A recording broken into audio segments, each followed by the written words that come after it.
திருவாசகம் மாணிக்கவாசகர் அருளியது. சிவபுராணம் அத்தியாயம் 3 திருவண்ட பகுதி. எண்ணம் பிறவீர் கோபமிகுத்து முரச்செறிந்து மாப்பெருங்கருணையின் முழங்கி உலகமறிய என்னை நீ பகிரமாய் ஆட்கொண்டருளினை.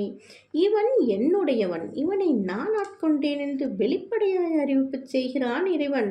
முரசெறிந்து பறையொலித்து என்ற வார்த்தையை மகிழ்வுடன் குறிப்பிடுகிறார் மாணிக்கவாசகர்.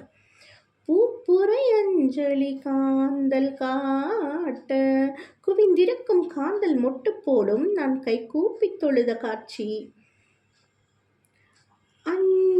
எஞ்சாவின்னாரொன்னுண்டுளி கொல்ல இறைவனது மற்றற்ற அருள் ஆனந்த கண்ணீர் சொட்டும்படி செய்தது.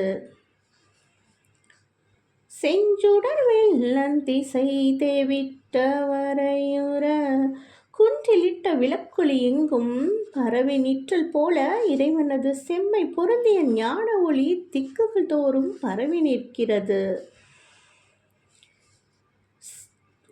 கேத குட்டங்கரை அறையவே ஓங்கி சிறுமைப்படுத்தும் துன்பம் செயலற்று போனது. பின் அதுவே பேரின்பமாய் பெருகியது. இறையருள் வாய்த்த பின் துன்பம் ஏது?